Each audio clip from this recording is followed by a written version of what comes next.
Welcome to your Thursday Sports, everyone. I'm Zaria Stapleton. Well, today is the last Thursday in July, which is universally recognized as National Intern Day, so don't adjust your TV sets.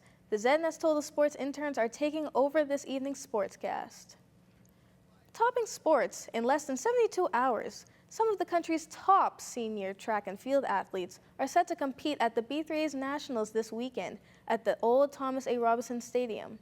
A later start than usual. The meet, kicking off on Friday under the theme, It's Showtime.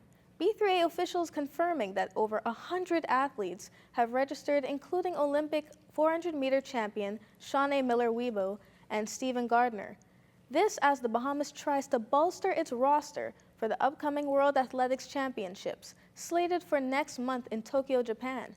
Now among the athletes set to compete this weekend will be the Charlton sisters, Devin and Anthea, along with triple jumper Kiwan Culmer. Yeah, it feels amazing because it's not too often I get to come home and compete in front of a home crowd. And so every time I get the opportunity, I take it seriously. I want to come out and compete to the best of my abilities and just make sure I leave the Bahamians with a good show.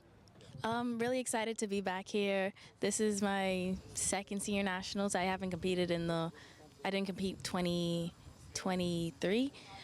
Really excited to be here, really excited for good competition, really excited to run and jump. I love running and jumping. 17 meters, that is a long time goal for me, and it does mean everything, you know.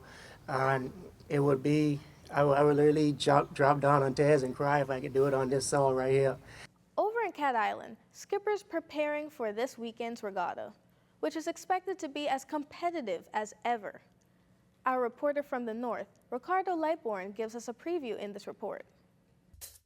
The 6th edition of the Cat Island Regatta is just only a few hours away from starting. We're expecting some 19 sloops to sail here in Cat Island in classes A, B, and C. Compared to last year, this regatta is going to be exciting. The reason? On the line is bragging rights, and also they can punch a ticket to the best of the best, which is going to be held later on this year. But for the most part, the sailors are going to have a great time. If you're looking for something to eat, it's going to be here in Cat Island. Just minutes ago, the crab and rice is up, and I tell you what, fish and conch, it is all here in Cat Island. Now, the weather right now is going to be pretty good. They got a very good wind. It's high tide now, and come early Friday morning when we have the first races, and it'll start with the Class C at high tide and then go on to B and to A. They'll do about 2 races on Friday, and then on Saturday they'll do another race, and then they'll be able to wrap it up. But tonight is going to be the gospel concert right here at the park. The singing bishop is going to be coming out and do his thing.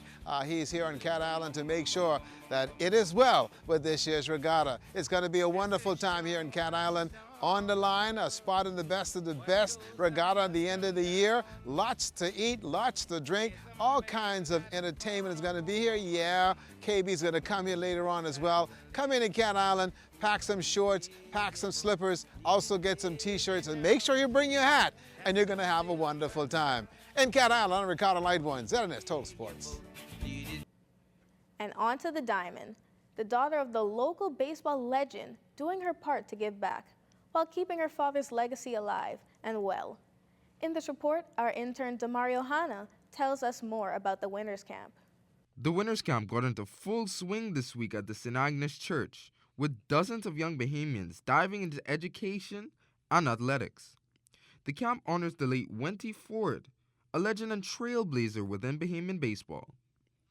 ZNS Total Sports caught up with Wenty Ford, daughter of the late Bahamian icon and founder of the Wenty Ford Sports Foundation, as she explained the nature of the camp.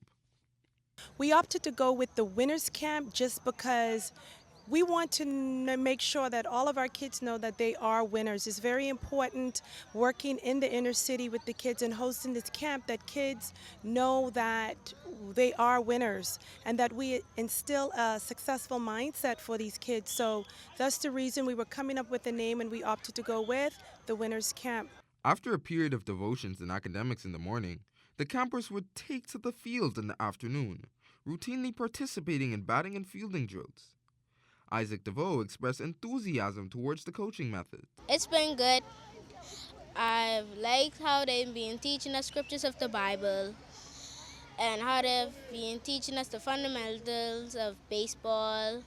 Winners Camp wraps up 5 powerful days of growth, a living tribute to Wenty Ford's belief in youth potential. Reporting for ZNS Total Sports, I'm Demario Hanna. Over on University Drive, a local basketball coach is continuing his efforts to mold some of the country's best basketball players, all the while encouraging them to shoot for the stars. Our intern Nathania Hanna gives us more details in this report. We're here at the lab where numerous basketball players are cooking up at the Marvin Henfield basketball camp. We got the chance to speak with Coach Marvin himself and multiple players. So we started our summer camps the 3rd week in June. We did 3 weeks of what we call our Nassau summer camp. And then, of course, what you see here is the final end of our summer camps, which is our mastery, ball handling and shooting mastery boot camp. Campers Noel Sands and Marquise Rowe reflected on the impact of Henfield's coaching. It's been pretty good, and I feel like I've gotten better at my basketball skills throughout it.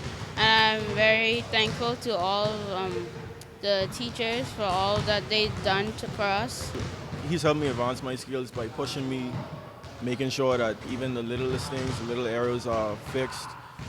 He always made me play against people who were older than me just to give me a push.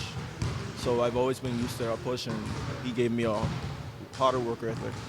The players grind harder every day, working to get to the next level. Reporting for ZNS Total Sports, I'm Natanya Hanna.